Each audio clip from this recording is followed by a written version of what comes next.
नमस्कार साथियों, आपका द एजुकेशन चैनल पर एक बार पुनः हार्दिक स्वागत है। आज के इस सेशन में हम आचार्य रामचंद्र शुक्ल द्वारा रचित पुस्तक हिंदी साहित्य का इतिहास को महत्वपूर्ण कथनों को विस्तार पूर्वक पढ़ेंगे।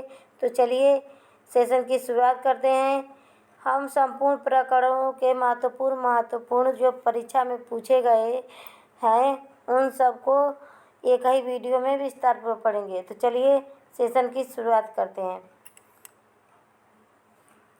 पहला कथन है कि ग्रियर्सन की पुस्तक जॉर्ज ग्रियर्सन ने किस पुस्तक की रचना की? The modern vernacular literature of northern Hindustan. इसको आचार्य रामचंद्र शुक्ल बड़ा वृत्त संग्रह कहा। क्यों बड़ा वृत्त संग्रह कहा? क्योंकि नॉर्दर्न हिंदुस्तान 11 कालखंडों में विभाजित है। 11 कालखंडों में विभाजित है यह पुस्तक है। और सर्वप्रथम इसी जॉर्ज ग्रियर्सन के साहित्य इतिहास the modern vernacular literature of northern Hindustan में ही सर्वप्रथम कालखंडों का विभाजन किया गया, तो इसीलिए इसे बड़ा वृत्त संग्रह कहा आचार्य रामचंद्र शुक्ल ने। नेक्स्ट कथन को देखते हैं कि नेक्स्ट कथन है कि शिव सिंह सरोज व इतवार लाल तुरुतुर एंदुई हिंदुस्तानी रचना को वृत्त संग्रह मात्र कहा। शिव सिंह सेंगर द्वारा रचित शिव सिंह सरोज और इतवार लाल तुरुतुर एंदुई हिंदुस्तानी रचना को वृत्त संग्रह मात्र कहा। और इसको याद कैसे रखेंगे? कई बार इसमें कन्फ्यूजन हो जाता है कि किसको वृत्त संग्रह, किसको बड़ा वृत्त संग्रह, किसको बड़ा भारी वृत्त संग्रह आचार्य रामचंद्र शुक्ल ने कहा। तो देखिए, बड़ा वृत्त संग्रह इसलिए कहा कि पहली बार जॉर्ज ग्रियर्सन के इतिहास ग्रंथ को कालखंडों में 11 कालखंडों में विभाजित किया, तो वह बड़ा वृत्त संग्रह हो गया। इनको वृत्त संग्रह क्यों माने? क्योंकि इसमें शिव सिंह सरोज और गारसा दत्तासी के इतिहास ग्रंथ में सिर्फ कवियों के नामों और उनकी रचनाओं को बस प्रस्तुत किया गया, उसमें काल विभाजन का कोई स्थान नहीं रहा, इसीलिए वृत्त संग्रह मात्र का। शिव सिंह सरोज और इतवार लाल तुरुतुर हिंदुई हिंदुस्तानी रचना को वृत्त संग्रह मात्र का और जॉर्ज ग्रियर्सन की इतिहास ग्रंथ को बड़ा वृत्त संग्रह का। तो यह दो तो इतिहास हो गए याद आप लोगों को। तीसरा क्या है कि आचार्य रामचंद्र शुक्ल ने मिश्र बंधु विनोद पुस्तक को बड़ा भारी वृत्त संग्रह कहा। क्यों कहा भारी वृत्त संग्रह? कि सबसे ज़्यादा कवि लगभग 5,000 कवियों का संग्रह इस महाकाव्य में, इस इतिहास ग्रंथ में किया गया आचार्य रामचंद्र शुक्ल ने। इसीलिए मिश्र बंधुओं द्वारा लिखा मिश्र बंधु विनोद को बड़ा भारी वृत्त संग्रह का। ग्रियर्सन को बड़ा वृत्त संग्रह का, ग्रियर्सन के इतिहास ग्रंथ को, और बड़ा भारी वृत्त संग्रह मिश्र बंधुओं के इतिहास ग्रंथों का। मात्र वृत्त संग्रह जॉर्ज ग्रियर्सन मात्र बड़ा वृत्त संग्रह शिव सिंह सरोज, केवल वृत्त संग्रह शिव सिंह सरोज और गारसा दत्तासी के इतिहास ग्रंथ को कहा। तो गारसा दत्तासी और शिव सिंह सेंगर द्वारा लिखित शिव सिंह सरोज, यह दोनों पुराना इतिहास ग्रंथ था, तो बस वृत्त संग्रह कर दिए। जॉर्ज ग्रियर्सन ने थोड़ा 11 कालखंडों में विभाजित किया, तो उनको बड़ा वृत्त संग्रह कर दिया। मिश्र बंधुओं ने 5,000 कवियों को अपने इतिहास ग्रंथ में समाहित किया, तब बड़ा भारी वृत्त संग्रह किया। क्योंकि 5,000 जब कवि आ जाएंगे तो भारी ग्रंथ हो जाएगा। तो भारी याद कैसे रखेंगे? उनके इतिहास ग्रंथ में 960 कवि हैं और ग्रियर्सन के इतिहास ग्रंथ के 1,000 कवि हैं, तो उनको बड़ा वृत्त संग्रह ग्रियर्सन के इतिहास ग्रंथ को मिश्र बंधु और जॉर्ज और गारसा दत्तासी और मिश्र बंधु गारसा दत्तासी और शिव सिंह सेंगर के ग्रंथ को उन्होंने बस वृत्त संग्रह का और मिश्र बंधुओं ने 5000 कवियों को समाहित किया तो बड़ा भारी वृत्त संग्रह का। 3 ग्रंथ है, आप लोगों को याद हो गया। नेक्स्ट देखते हैं। आचार्य शुक्ल ने, इन्होंने मतलब क्या है, आचार्य रामचंद्र शुक्ल ने क्रोचे के अभिव्यंजनावाद, तो अभिव्यंजनावाद का सिद्धांत देखिए 2021 के टीजीटी यूपी टीजीटी में पूछा था, क्रोचे के सिद्धांत अभिव्यंजनावाद पुस्तक के लेखक कौन है। तो इन्होंने मतलब आचार्य रामचंद्र शुक्ल ने क्रोचे के अभिव्यंजनावाद एवं कुंतक के वक्रोक्तिवाद की तुलनात्मक विवेचना करके अभिव्यंजनावाद को भारतीय वक्रोक्तिवाद का विलायती उत्थान का। तो पूछेगा भारतीय वक्रोक्तिवाद के प्रवर्तक कौन है, आचार्य कुंतक हैं। आचार्य कुंतक हैं। कुंतक वक्रोक्तिवाद के का जनक कौन है, आचार्य कुंतक है। और वक्रोक्तिवाद का, भारतीय वक्रोक्तिवाद का विलायती उत्थान किसने कहा, तो आचार्य रामचंद्र शुक्ल ने। अभिव्यंजनावाद को भारतीय वक्रोक्तिवाद का विलायती उत्थान किसने कहा, तो आचार्य रामचंद्र शुक्ल ने। नेक्स्ट देखते हैं। शुक्ल ने कबीर की भाषा को सधुकड़ी भाषा कहा। अब कबीर की भाषा को सधुकड़ी भाषा किसने कहा, तो आचार्य रामचंद्र शुक्ल ने कहा। इनकी कबीर की भाषा को पंचमेल की खिचड़ी किसने कहा, तो श्याम सुंदर दास ने कहा। तो देखिए कबीर की भाषा को सधुकड़ी भाषा किसने कहा, कई सारे कंपटीशन एग्जाम में पूछा गया सवाल है, तो आचार्य रामचंद्र शुक्ल ने कहा। साधना के क्षेत्र में जो ब्रह्मा है, साहित्य के क्षेत्र में वही रहस्यवाद है। जो हम पूजा पाठ करते हैं उसके क्षेत्र में जो ब्रह्म की पूजा करते हैं तो वो ब्रह्मा है, वही साहित्य क्षेत्र में रहस्यवाद है। क्योंकि रहस्यवादी कवि है जो छायावादी कवि, रहस्यवादी कवि हैं, वो अज्ञात प्रीतम से तात्पर्य क्या है कि एक परब्रह्म परमात्मा से है कि खोज में अपने साहित्य की रचना की है। जैसे कबीरदास का ही है कि कबीरदास निर्गुण काव्य धारा के कवि थे। उन्होंने निर्गुण भगवान के अप्रत्यक्ष रूप का वर्णन किया है, तो वह एक रहस्यवाद है। तो साधना के क्षेत्र में जो ब्रह्मा है, पूजा पाठ के क्षेत्र में जो परब्रह्म परमात्मा की पूजा करते हैं, वही साहित्य के क्षेत्र में रहस्यवाद है। तो यह कथन आचार्य रामचंद्र शुक्ल जी की है।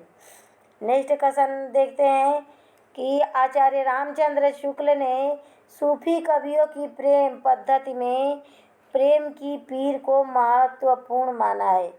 तब प्रेम की पीर को महत्वपूर्ण किसने माना है, तो आचार्य रामचंद्र शुक्ल ने सूफी कवियों की प्रेम पद्धति में प्रेम की पीर को महत्वपूर्ण माना है।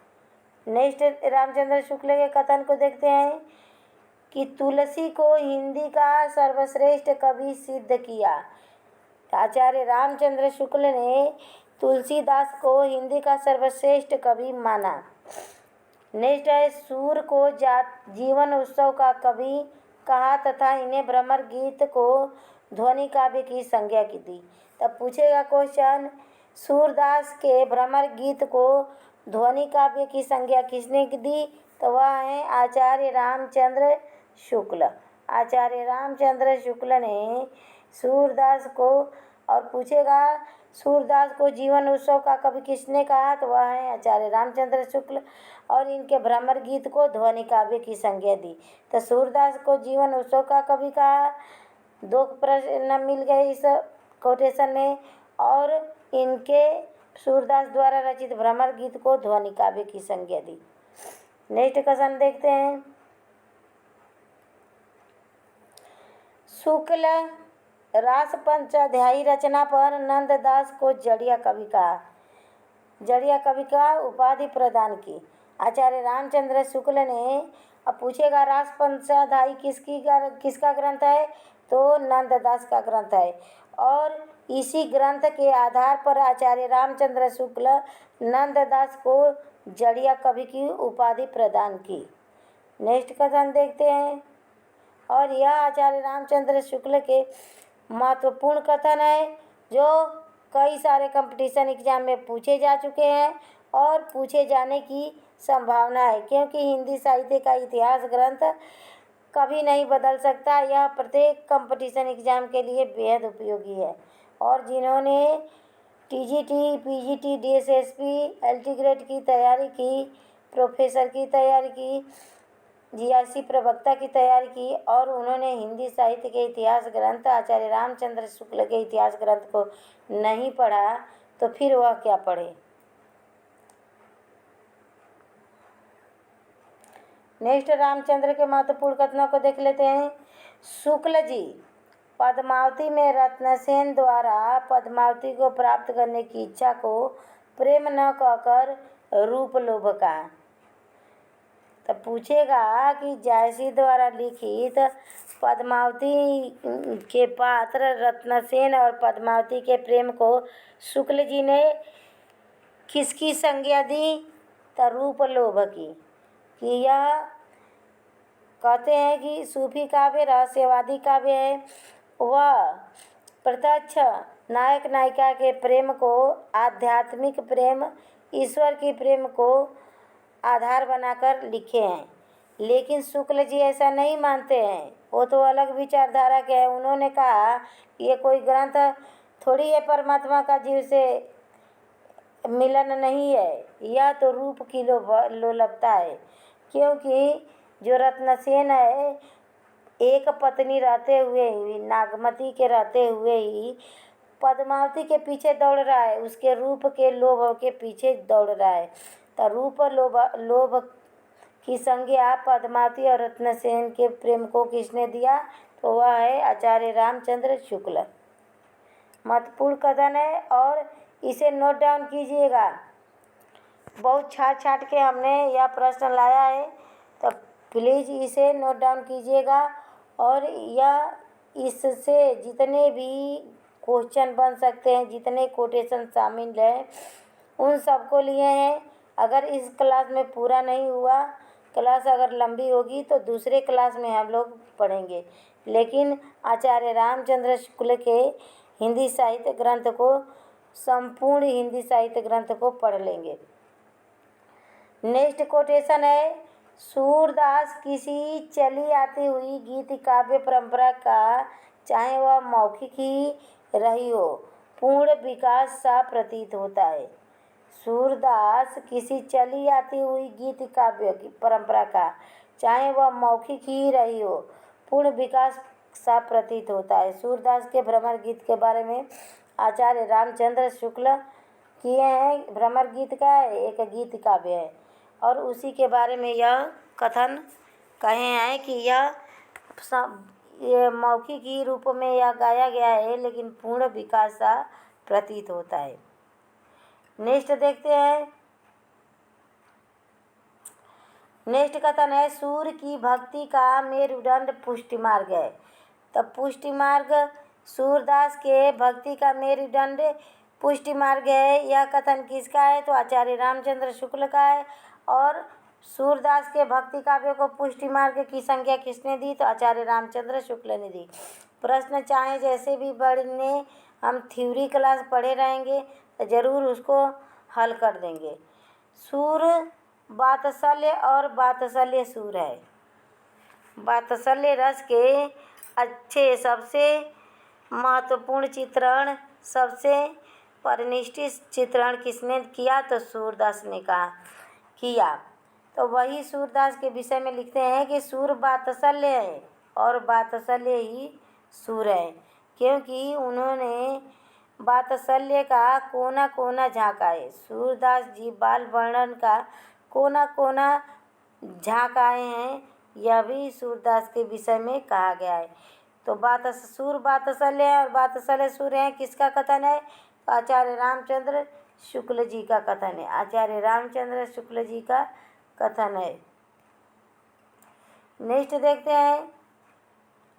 आचार्य शुक्ल और डॉक्टर राम कुमार वर्मा ने विद्यापति को शुद्ध श्रृंगारी कवि माना है। विद्यापति को शुद्ध श्रृंगारी कवि किसने माना है? तो आचार्य रामचंद्र शुक्ल और डॉक्टर राम कुमार वर्मा ने। नोट डाउन कीजिएगा। नेक्स्ट देखते हैं, घनानंद को लाक्षणिक मूर्तिता, घनानंद को लाक्षणिक मूर्तिमत्ता और प्रयोग वैचित्र्य का कवि तथा साक्षात रसमूर्ति का कवि कहा है। किसने कहा है? तो आचार्य रामचंद्र शुक्ल ने। घनानंद को कितने प्रकार से वर्णन किए हैं आचार्य रामचंद्र शुक्ल? घनानंद को लाक्षणिक मूर्तिमत्ता कहा है और प्रयोग वैचित्र्य का कवि कहे हैं और साक्षात रसमूर्ति भी घनानंद को आचार्य रामचंद्र शुक्ल ने कहा है। नेक्स्ट देखते हैं, हिंदी में लक्षण ग्रंथों की परिपाटी पर रचना करने वाले जो सैकड़ों कवि हुए हैं वह आचार्य की कोटि में नहीं आवे। वे कवि ही हैं जो हिंदी में लक्षण ग्रंथों की परिपाटी पर रचना करने वाले हैं। जो कवि वह आचार्य कोटि में नहीं आते हैं। यह आचार्य रामचंद्र शुक्ल का मानना है। वह सिर्फ कवि ही हैं, वह सिर्फ कवि हैं।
है। नेक्स्ट बिहारी के बारे में इन्होंने क्या कहा है रामचंद्र शुक्ल ने? आचार्य शुक्ल लिखते हैं कि बिहारी के बारे में कहे कि इनके दोहे क्या हैं? रस के छोटे छोटे छींटे हैं। तब पूछेगा क्वेश्चन कि बिहारी के दोहों को रस के छोटे छोटे छींटे किसने माने? तो आचार्य रामचंद्र शुक्ल ने। या ऐसे भी पूछ सकता है कि किनके दोहे को रस के छोटे छोटे छींटे की संज्ञा आचार्य रामचंद्र शुक्ल ने दिया है? तो वह बिहारी के दोहों की।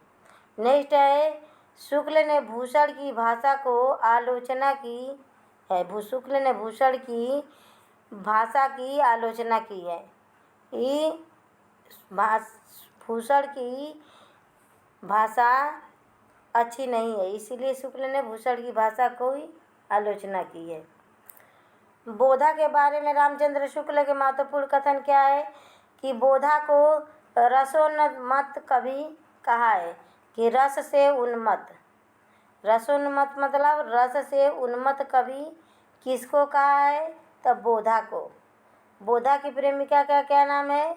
तो सुभान नाम है। घनानंद की प्रेमिका का नाम सुजान है, तो सुभान सुजान। तब बोधा को रसोन्मत्त कवि कहा है आचार्य रामचंद्र शुक्ल ने। नेक्स्ट है, मैथिली शरण गुप्त के बारे में क्या लिखते हैं? तो मैथिली शरण गुप्त को सामंजस्यवादी कवि कहा है। आचार्य रामचंद्र शुक्ल ने मैथिली शरण गुप्त को सामंजस्यवादी कवि की संज्ञा दी है। नेक्स्ट है, शुक्ल जी श्रीधर पाठक को स्वच्छंदतावाद का प्रवर्तक माना है। तो स्वच्छंदतावाद के प्रवर्तक कौन है? तो श्रीधर पाठक है। और यह किसका मानना है? तो आचार्य रामचंद्र शुक्ल का मानना है। नेक्स्ट है, सदा सुखलाल नियाज को हिंदी गद्य का प्रवर्तक माना है। पूछेगा हिंदी गद्य के प्रवर्तक कौन है, तो सदा सुख लाल है। इनका रचना क्या है, इनके ग्रंथ है सुख सागर। सुख सागर सदा सुख लाल की रचना है और सदा सुखलाल नियाज को हिंदी गद्य का प्रवर्तक आचार्य रामचंद्र शुक्ल ने माना है। और हिंदी गद्य का प्रथम प्रवर्तक कौन है, गोरखनाथ है। नेक्स्ट है आचार्य रामचंद्र शुक्ल ने छायावाद को मधुचर्या कहा है। तो छायावाद को मधुचर्या की संज्ञा किसने दिया है, तो वह है आचार्य शुक्ल। आचार्य शुक्ल ने छायावाद को अभिव्यंजनावाद का विलायती संस्करण माना है। अभी हमने ऊपर पढ़ा था कि अभिव्यंजनावाद को और क्रोचे का अभिव्यंजनावाद है, तो क्रोचे के अभिव्यंजनावाद को विलायती संस्करण आचार्य रामचंद्र शुक्ल ने माना है। नेक्स्ट है पंत को छायावाद का प्रतिनिधि व प्रथम कवि किसने माना है, तो आचार्य रामचंद्र शुक्ल ने। सुमित्रानंदन पंत को छायावाद का प्रतिनिधि कवि किसने कहा, वो है आचार्य रामचंद्र शुक्ल। नेक्स्ट देखते हैं, यदि प्रबंध काव्य एक विस्तृत वनस्थली है तो मुक्तक एक चुना हुआ गुलदस्ता है। यह कथन किसका है, आचार्य रामचंद्र शुक्ल का। उन्होंने प्रबंध काव्य को एक विस्तृत वनस्थली माना है और मुक्तक काव्य को एक चुना हुआ गुलदस्ता माना है। और शुक्ल जी रीतकालीन कवियों के बारे में क्या लिखते हैं, तो इनकी भाषा ललित और सानुप्रास होती थी। चिंतामणि त्रिपाठी के लिए यह कहें, चिंतामणि त्रिपाठी कौन है, रीतकालीन कवि हैं और इनके बारे में आचार्य रामचंद्र शुक्ल क्या लिखते हैं कि इनकी भाषा ललित है और अनुप्रास युक्त है। चिंतामणि के भाषा के बारे में आचार्य रामचंद्र शुक्ल लिखते हैं।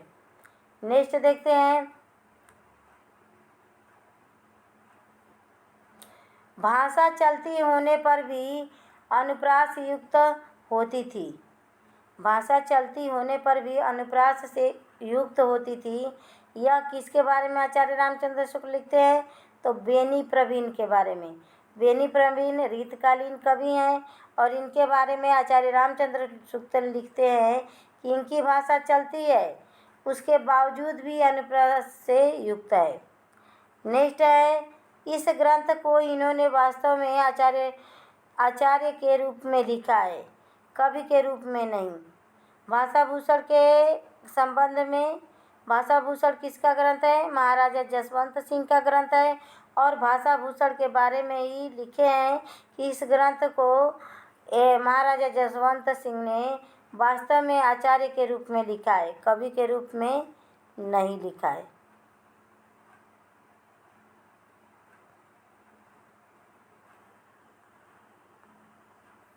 बिहारी के बारे में आचार्य रामचंद्र शुक्ल क्या लिखते हैं कि इनका एक एक दोहा हिंदी साहित्य में एक एक रत्न माना जाता है। बिहारी सतसई के बारे में आचार्य रामचंद्र शुक्ल लिखते हैं। अब बिहारी सतसई के बारे में क्या लिखते हैं कि इनमें तो रस के ऐसे छींटे पड़ते हैं जिनसे हृदय कलिका थोड़ी देर के लिए खिल उठती है। बिहारी सतसई के बारे में आचार्य रामचंद्र शुक्ल का कहना है कि इसमें रस के ऐसे ऐसे छींटे पड़ते हैं जिससे हृदय रूपी कली है वह थोड़ी देर के लिए खिल जाती है। जो पाठक पढ़ता है उनके हृदय में थोड़ी देर के लिए प्रसन्नता, हृदय कली मतलब थोड़ी देर के लिए प्रसन्नता से भर जाता है पाठक का हृदय। नेक्स्ट है,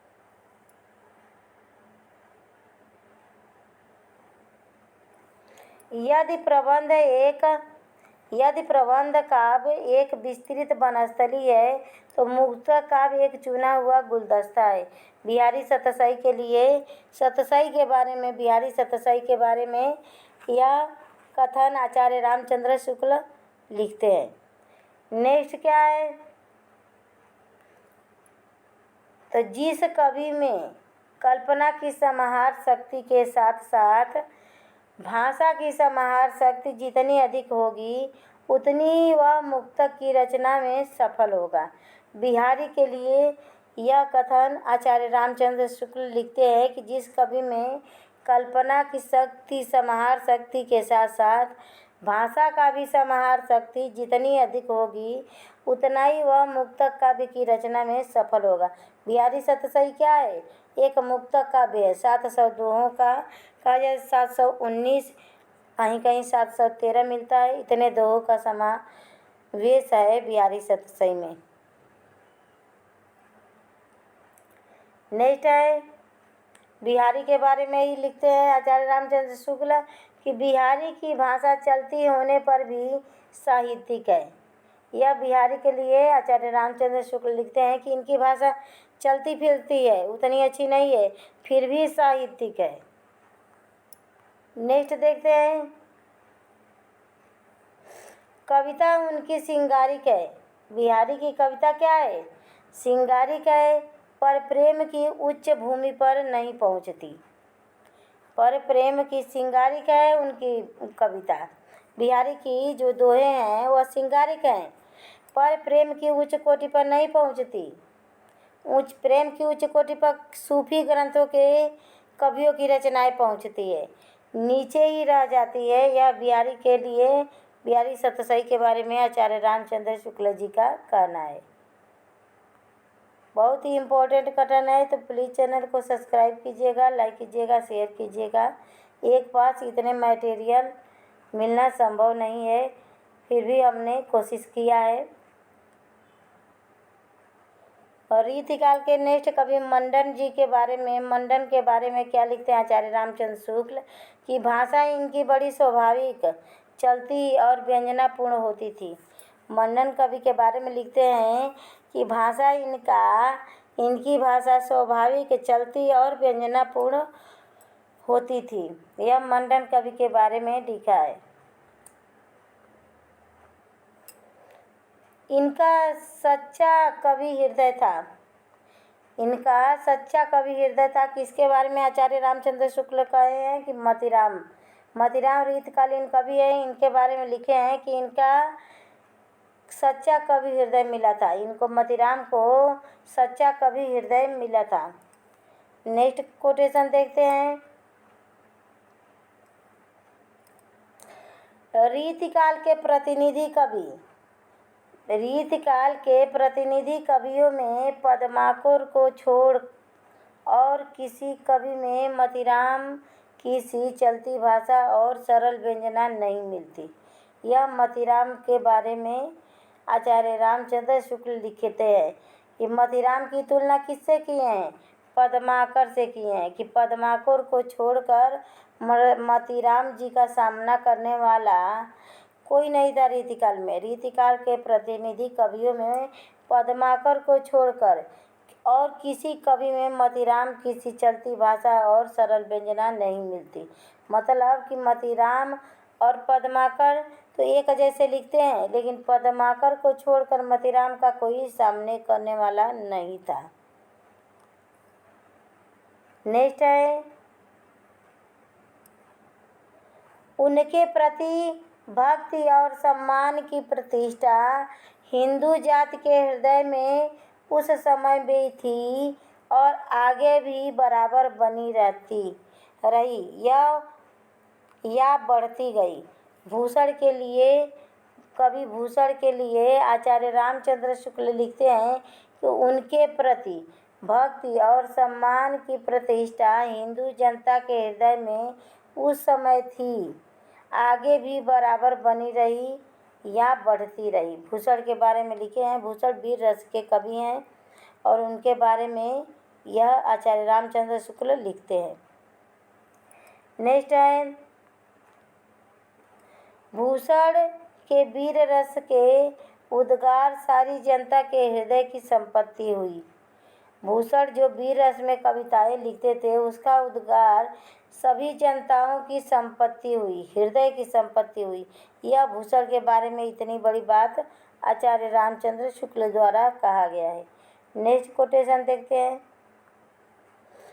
नेक्स्ट कोटेशन है भूषण के बारे में ही लिखे हैं कि जिसकी रचना को जनता का हृदय स्वीकार करेगा उस कवि की कीर्ति तब तक बरकरार बनी रहेगी जब तक स्वीकृति बनी रहेगी। यह भूषण के बारे में कितनी बड़ी बात कहे हैं आचार्य रामचंद्र शुक्ल कि जिसकी रचना को जनता का हृदय स्वीकार करेगा, जो पाठक पढ़ेगा उसका हृदय स्वीकार करेगा, उस कवि की तो कीर्ति हमेशा बरकरार बनी रहेगी और कीर्ति में और बढ़ोतरी होगा, बढ़ती ही रहेगी जब तक स्वीकृति बनी रहेगी। जब तक यह कीर्ति बनी रहेगी तब तक उनकी कीर्ति बनी रहेगी उस कवि की जनता के हृदय में। भूषण के बारे में कितनी अच्छी बातें लिखे हैं। अब देखिए नेक्स्ट, शिवाजी और छत्रसाल की वीरता का वर्णन में कोई कवि की झूठी खुशामद नहीं कह सकता।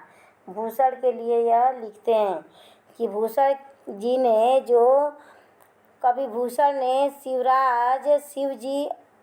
शिवाजी और छत्रसाल की वीरता का जो वर्णन किए हैं वह कोई उनकी झूठी खुशामद नहीं करेगा कि वह उन दोनों को शिवाजी और छत्रसाल को खुश करने के लिए उनका खुशामद किए, इसलिए उनके बारे में ऐसे बढ़ा चढ़ा कर भाषते भूषण ने लिखा। यह नहीं कह सकता। शिवाजी और छत्रसाल की वीरता वैसी थी और वैसे ही साक्षात वर्णन भूषण ने अभी अपनी कविताओं में किया है। तो शिवाजी और छत्रसाल की वीरता का वर्णन में कोई कभी झूठी खुशामद नहीं कह सकता कि भूषण झूठी खुशामद नहीं किए हैं, साक्षात वर्णन किए हैं उनकी कीर्तियों का। नेक्स्ट है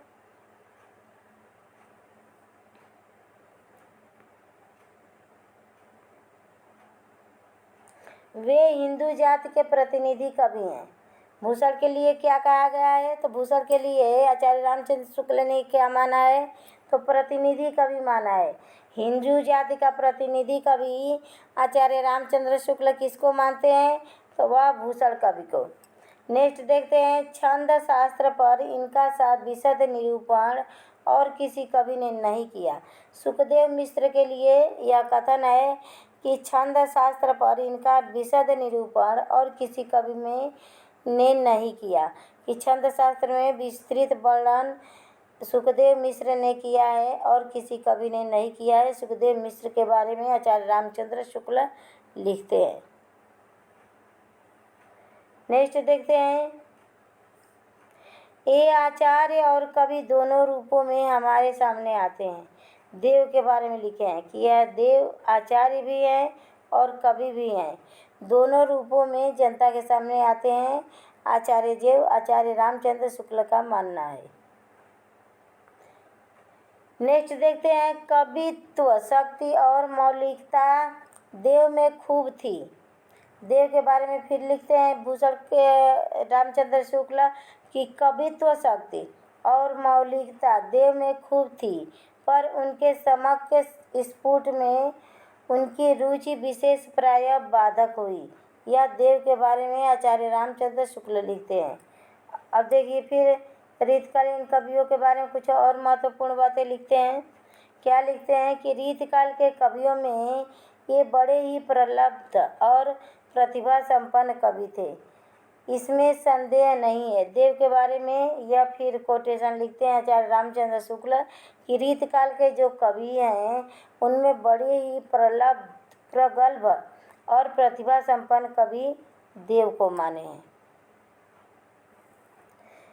नेक्स्ट है, श्रीपति ने काव्य के सब अंगों का निरूपण विशद रीति में किया। श्रीपति के बारे में क्या लिखते हैं कि इन्होंने काव्य के सभी अंगों का निरूपण विशद रीति से किया है। इनकी रचना कला पक्ष में संयत और भाव पक्ष में रंजनकारिणी है। भिखारी दास के बारे में आचार्य रामचंद्र शुक्ल लिखते हैं कि इनकी रचना कला पक्ष में संयत और भाव पक्ष में रंजनकारिणी है। भिखारी दास के बारे में आचार्य रामचंद्र शुक्ल लिखते हैं। नेक्स्ट है, ऐसा सर्वप्रिय कवि इस काल के भीतर बिहारी को छोड़कर दूसरा नहीं हुआ। इसकी रचना की रमणीयता ही इस सर्वप्रियता का एकमात्र कारण है। पद्माकर के बारे में आचार्य रामचंद्र शुक्ल लिखते हैं कि ऐसा सर्वप्रिय कवि इस काल के भीतर बिहारी को छोड़कर दूसरा नहीं हुआ। इसकी रचना की रमणीयता ही इस सर्वप्रियता का एकमात्र कारण है। पद्माकर के बारे में रामचंद्र शुक्ल लिखते हैं।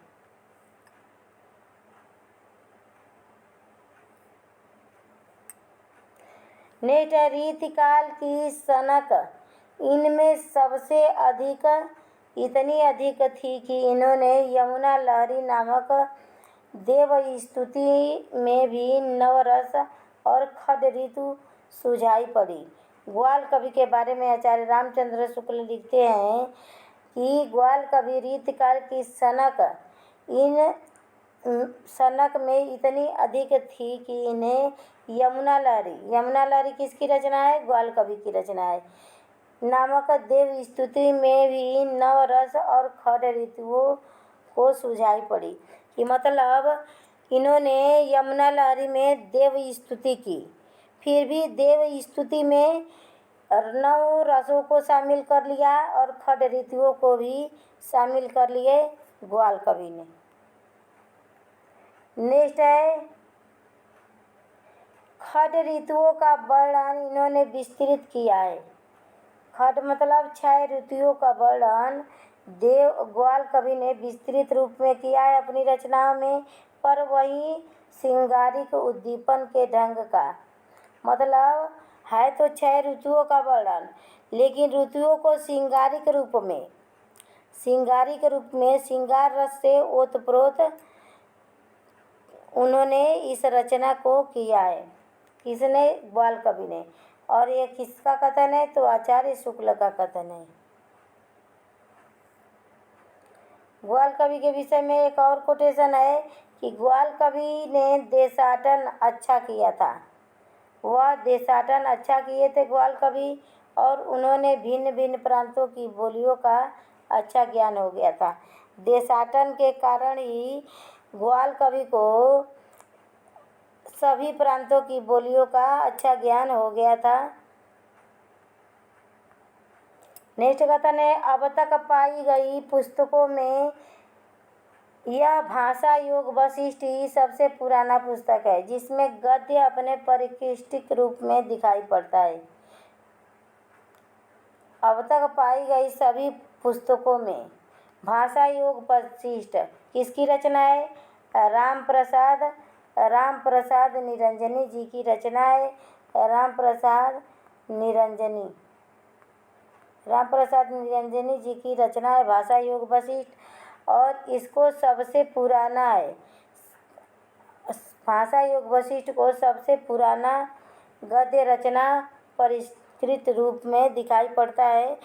सबसे पुराना गद्य रचना किसको माने आचार्य रामचंद्र शुक्ल? तो भाषा योग वशिष्ठ को। और इसके लेखक कौन है? तो राम प्रसाद निरंजनी है। नेक्स्ट है भाषा योग वशिष्ठ को परिमार्जित गद्य की प्रथम पुस्तक और राम प्रसाद निरंजनी को प्रथम प्रौढ़ गद्य लेखक मान सकते हैं। तो प्रथम प्रौढ़ गद्य लेखक आचार्य रामचंद्र शुक्ल ने किसको माना है? तो राम प्रसाद निरंजनी को। इनकी रचना क्या है? भाषा योग वशिष्ठ।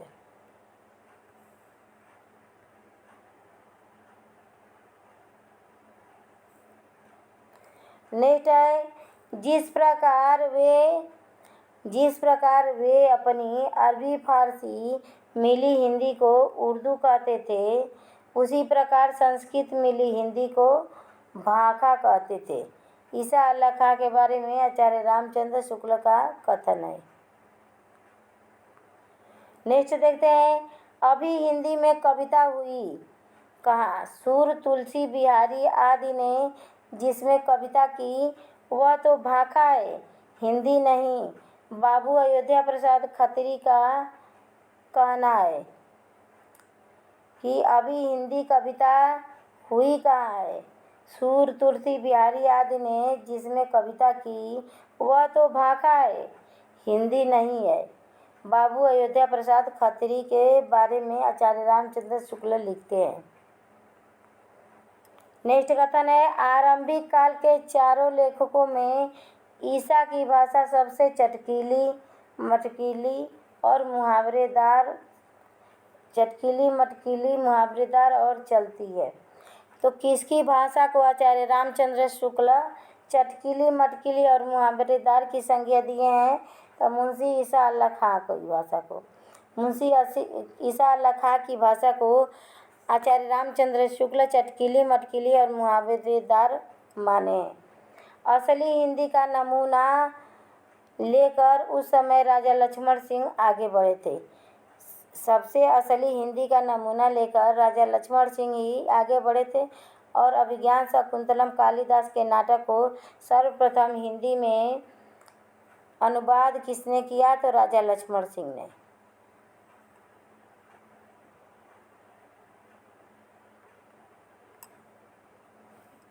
नेक्स्ट है, इनमें इससे भी बड़ा काम उन्होंने यह किया कि साहित्यिक को नवीन मार्ग दिखाया और उसे शिक्षित जनता के साहचर्य में लाए। भारतेंदु हरिश्चंद्र के बारे में आचार्य रामचंद्र शुक्ल लिखते हैं कि इससे भी बड़ा काम भारतेंदु हरिश्चंद्र ने यह किया कि साहित्य को नवीन मार्ग दिखाया और उसे शिक्षित जनता के साहचर्य में लाए, सानिध्य में लाए साहित्य को। नेक्स्ट है, विलक्षण बात यह है कि आधुनिक गद्य साहित्य की परंपरा का प्रवर्तक नाटकों से हुआ है। तो आधुनिक हिंदी गद्य का प्रारंभ शुक्ल जी किससे मानते हैं? तो नाटक से मानते हैं। विलक्षण बात यह है कि आधुनिक गद्य का साहित्यिक परंपरा का प्रवर्तक नाटकों से हुआ है। नेक्स्ट देखते हैं, अंग्रेजी ढंग का मौलिक उपन्यास पहल हिंदी में लाला श्रीनिवास दीज का परीक्षा गुरु निकला था कि यह अंग्रेजी ढंग का पहला उपन्यास था। और इसके लेखक कौन थे? तो लाला श्रीनिवास दास थे। परीक्षा गुरु अंग्रेजी ढंग का पहला उपन्यास परीक्षा गुरु को किसने माना है? तो आचार्य शुक्ल ने माना है। नेक्स्ट देखते हैं, भारतेंदु हरिश्चंद्र की भाषा को हरिश्चंद्री हिंदी कहा। किसने कहा? तो आचार्य रामचंद्र शुक्ल ने। आचार्य रामचंद्र शुक्ल ने भारतेंदु हरिश्चंद्र की भाषा को हरिश्चंद्री हिंदी कहा। नेक्स्ट है, शुक्ल ने भारतेंदु के नाटक सत्य हरिश्चंद्र को बंगला से अनुवादित नाटक माना है कि यह बंगला नाटक क्या अनुवादित रचना है सत्य हरिश्चंद्र। नेक्स्ट है, वे सिद्ध वाणी के अत्यंत सरल एवं हृदय कवि थे। किसके बारे में लिखे हैं आचार्य रामचंद्र शुक्ल? तो भारतेंदु हरिश्चंद्र के बारे में लिखे हैं कि यह सिद्ध वाणी के अत्यंत सरल हृदय के कवि थे। नेक्स्ट है, अपनी सर्वतोमुखी प्रतिभा के बल से एक ओर तो वे पद्माकर द्विजदेव की परंपरा में दिखाई पड़ते थे और दूसरी ओर बंग देश के माइकल एवं हेमचंद्र की श्रेणी में।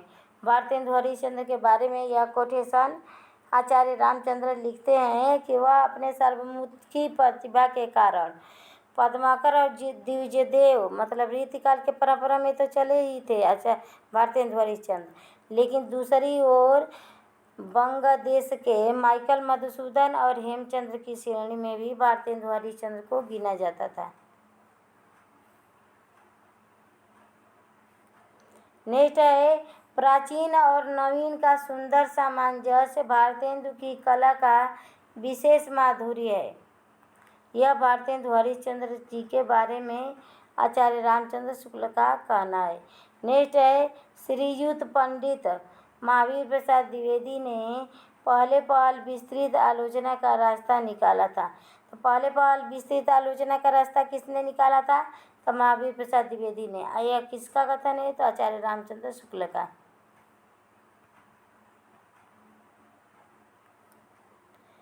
नेक्स्ट कथन है, आलस्य का जैसा त्याग उपन्यासकारों में देखा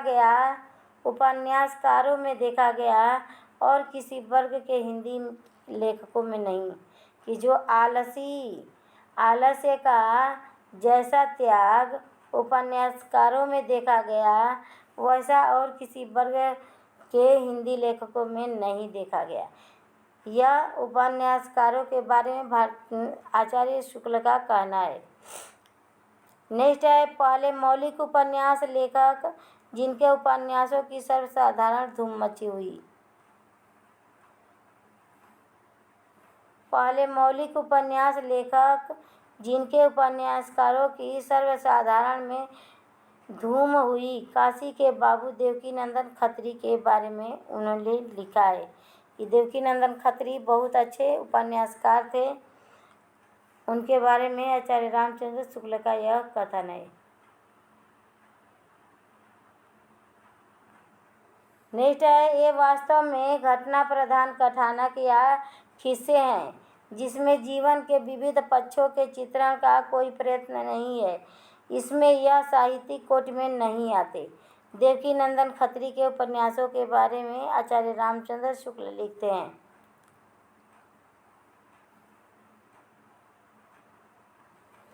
नेक्स्ट क्वेश्चन है, उन्होंने साहित्यिक हिंदी न लिखकर हिंदुस्तानी लिखी जो केवल इस प्रकार की हल्की रचनाओं में काम देती है। देवकीनंदन खत्री के बारे में लिखे हैं कि यह अपने उपन्यासों में साहित्यिक हिंदी नहीं लिखे थे, बस हिंदुस्तानी हिंदी लिखे थे जो केवल हल्की फुल्की रचनाओं में काम देती है, इतने बड़े उपन्यास में नहीं। इसीलिए देवकीनंदन खत्री के बारे में यह आलोचनात्मक टिप्पणी आचार्य रामचंद्र शुक्ल द्वारा दिया गया है।